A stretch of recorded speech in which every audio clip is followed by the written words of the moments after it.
नमस्कार सभी को। तो आज हम पढ़ने वाले हैं वर्ब के बारे में और उसके टाइप्स के बारे में। तो चलिए बिल्कुल आसान तरीके से उसे समझने की कोशिश करते हैं। चलिए स्टार्ट करते हैं। तो आज का जो हमारा टॉपिक है वो वर्ब है, जिसे हम हिंदी में क्रिया भी कहते हैं। तो सबसे पहले हम इसके डेफिनेशन को देख लेते हैं, परिभाषा को कैसे इसको परिभाषित कर सकते हैं, आखिर होता क्या है वर्ब, है ना, इसको समझ लेते हैं। तो हम इसको लिख सकते हैं, a word which shows an action।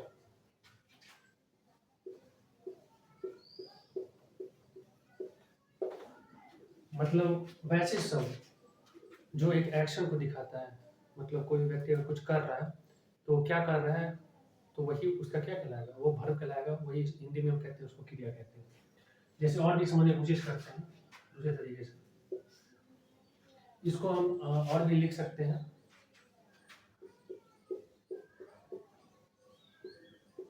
Doing words are called verb. तो डूइंग वर्ड्स यानी यहाँ पे वर्ड आ गया हमारा डूइंग, और यहाँ पे वर्ड है हमारा एक्शन। तो दोनों वर्ड का मीनिंग ऑलमोस्ट सेम ही है ना, लेकिन यहाँ पे दूसरे मतलब अलग अलग तरीके से हमने लिखा है, इसको डिफाइन किया है, लेकिन मतलब एक ही है। मतलब यहाँ पे कोई भी कार्य अगर किया जा रहा है, वैसे शब्द जिसके द्वारा कोई भी कार्य किया जा रहा है, कोई भी एक्शन किया जा रहा है, तो वो हमारा क्या कहलाएगा, वो वर्ब कहलाएगा। जैसे एग्जाम्पल के थ्रू हम समझने की कोशिश करते हैं। फॉर एग्जाम्पल, जैसे हम हमारा हो गया प्लेइंग, या हम जैसे अभी हम क्या कर रहे हैं, टीच कर रहे हैं, तो टीच करना भी क्या हमारा वर्ब है, एक एक्शन हो रहा है, कोई भी कार्य कर रहे हैं। या हम राइट लिख रहे हैं, और यह हमारा ईट हो गया, खा रहे हैं, तो ये सब क्या हमारा, या हम दौड़ रहे हैं, तो ये सब सभी हमारा क्या आ गया, एक्सेट्रा। तो इसी प्रकार सभी हमारा ये जितने भी हमने वर्ड बोले, ये सभी हमारे वर्ब के अंतर्गत आते हैं, है ना। तो ये थे हमारे वर्ब और उसके एग्जाम्पल को हमने समझा कि क्या होता है हमारा वर्ब। अब आगे चलते हैं, इसके टाइप्स को समझने की कोशिश करते हैं, है ना।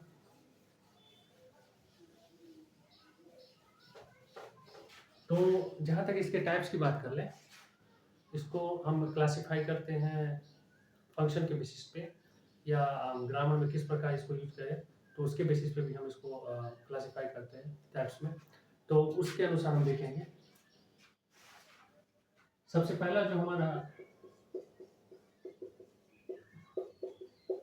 टाइप्स ऑफ वर्ब है, पहले हमारा आ जाता है सबसे पहला transitive verb.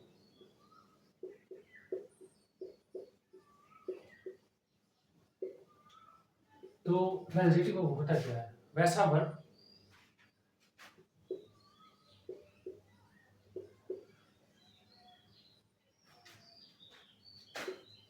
which consist an object।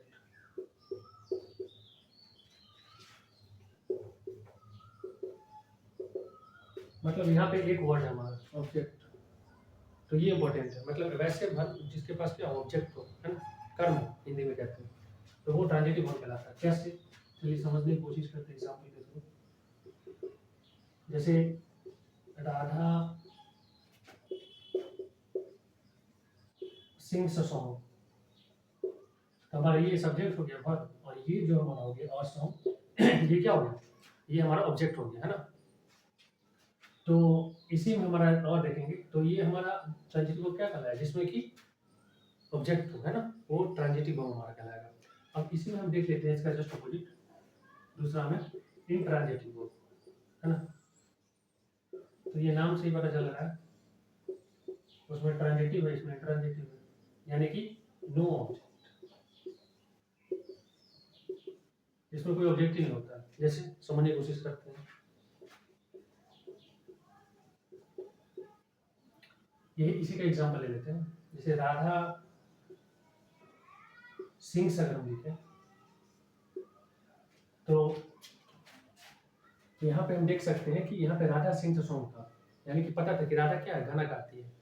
लेकिन यहाँ पे राधा सिंग्स, राधा गाती है, लेकिन क्या गाती है, ये इनकम्प्लीट है ना, तो ये हमारा इंट्रांजिटिव फॉर्मूला है क्योंकि यहाँ पे ऑब्जेक्ट है ही नहीं और यहाँ पे है, तो ये हमारा इंट्रांजिटिव फॉर्म हो गया है ना, which has no object that is intransitive, but in the case of transitive object होगा।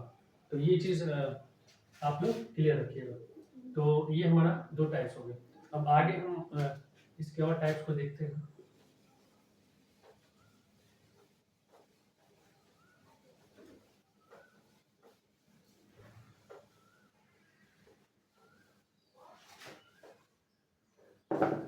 तीसरा जो हमारा टाइप्स है वो हमारा है finite verb. This very important verb के टाइप्स में। तो हमारा फाइनाइट वर्ब क्या होता है? A verb which changes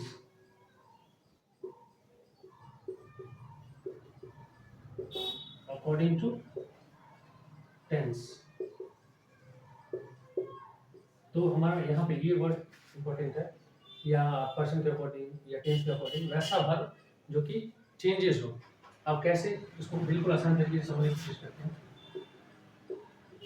आखिर फाइनाइट वर्ब हमारा होता क्या है? तो चलिए, जैसे सी राइट्स अ लेटर, तो हम इस सेंटेंस में देख सकते हैं कि हमारा क्या है, ये कौन सा सेंटेंस है? टेंस के अकॉर्डिंग हमें समझना है यहाँ पे। तो ये हमारा टेंस है, प्रेजेंट टेंस में simple present tense, subject plus ये V5 है और प्लस ऑब्जेक्ट हो गया, ये ऑब्जेक्ट, ये वर्ब, ये सब्जेक्ट हमारा।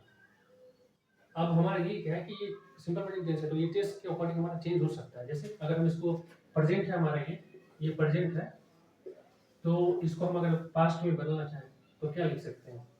सी रोट अ लेटर, है ना। तो ये हमारा क्या हो गया? पास्ट में चेंज हो गया, यानी कि राइट से हमारा क्या हो गया? रोट हो गया। तो ये हमारा टेंसेस में चेंजेस है। तो जो ऐसे वर्ब जो कि टेंस के हिसाब से अकॉर्डिंग टू टेंस जब उसमें बदलाव हो सकते हैं, चेंजेस हो सकते हैं, तो वैसे हमारा वर्ब क्या कहेंगे हम? फाइनाइट वर्ब कहेंगे। अब दूसरा हम समझ लेते हैं, इसका जस्ट हमारा अपोजिट है ना, फोर्थ वन।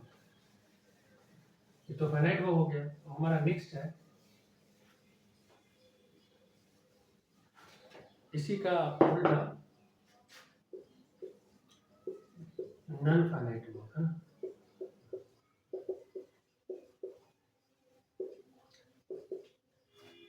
यानी कि वर्ब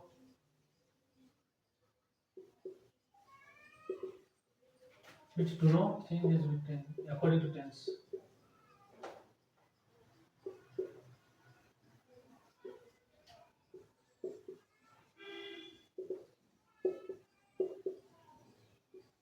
जिसमें टेंस के अनुसार क्या हो, बदलाव ना हो, इसका जस्ट अपोजिट हो गया। जैसे हमारा नॉन फाइनाइट वर्ब को मेनली हम तीन प्रकार से डिवाइड करते हैं। इसमें कौन आ जाता है? जैसे इंफिनिटिव आ जाता है, इसी का नॉन फाइनाइट वर्ब का हमारा ये क्लासिफिकेशन है।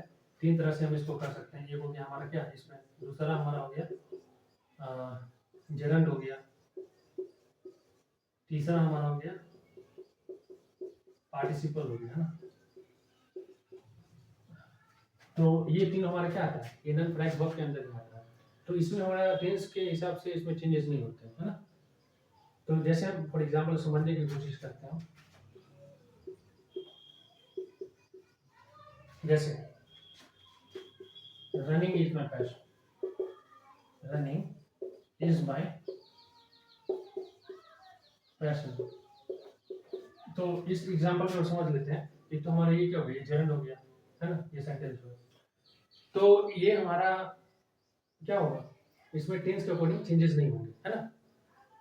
तो इसका जैसे अगर मान लीजिए लगा रहा है टू वॉक, जो कि हमारा इंफिनिटिव को दर्शाएगा, तो ऐसे जो भी वर्ड रहेंगे तो वो हमारे क्या है, नॉन फाइनाइट वर्ब कहलाएंगे, है ना। जो कि हमारा नॉन फाइनाइट वर्ब के अंतर्गत हमारा तीन चीज आते हैं, इंफिनिटिव, जेरंड और पार्टिसिपल। तो ये चीज याद रखना है। तो ये थे हमारे नॉन फाइनाइट वर्ब। अब आगे हम नेक्स्ट हमारा टाइप में जो है, ये हमारा लास्ट होगा। अब बिल्कुल आसान तरीके से हम इसको समझने की कोशिश कर रहे हैं। तो इसमें कोई डाउट नहीं होगा को बिल्कुल इजी है। तो हमारा लास्ट हमारा फिफ्थ वन एक्सिलरी, या इसी को हम क्या कह सकते हैं, हेल्पिंग वर्ब कहते हैं।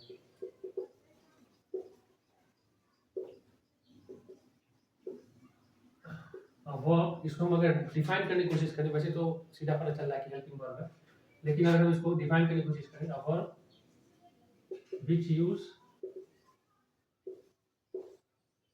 as a helper of main verb,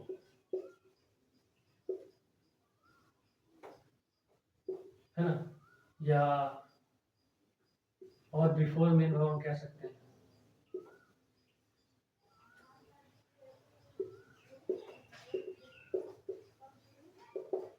तो ये हमारा क्या कहलाता है, एक्सिलरी और हेल्पिंग वर्ब। जैसे फॉर एग्जांपल,